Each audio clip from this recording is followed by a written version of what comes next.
আসসালামু আলাইকুম, কেমন আছেন সবাই? আশা করি আল্লাহর রহমতে সবাই ভালো আছেন।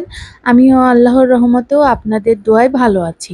আজকে সকালবেলা মাছওয়ালা এসে জোর করে এই কই মাছগুলো হাতে ধরিয়ে দিল। বলল খেতে নাকি অনেক স্বাদ হবে। তো কি আর করার, জোর করে দিয়ে দিল আর আমি নিয়ে নিলাম।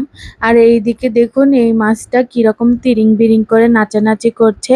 এই মাছের আজকের রেসিপিটা আমি ফুল দেখাতে পারলাম না, কারণ আমার ভিডিও করার কথা মনেই ছিল না। হঠাৎ করে মনে হয়েছে, তখন আমি কিছু কিছু ক্লিপ নিয়ে নিয়েছি। কই মাছটা সুন্দর করে কেটে পরিষ্কার করে ভেজে নিয়েছি। নেওয়ার পরে এখানে মরিচ, পেঁয়াজ, আদা, রসুন, জিরা বাটা সকল প্রকারের মশলা দিয়ে এই তো ভুনা করতেছি। আজকে আমি এই কই মাছটা ভুনা করে রান্না করেছি আর ভেজেই রান্না করেছি। খেতে একটু বেশি স্বাদ হয়েছিল এইজন্য। কই মাছটার ভেতরে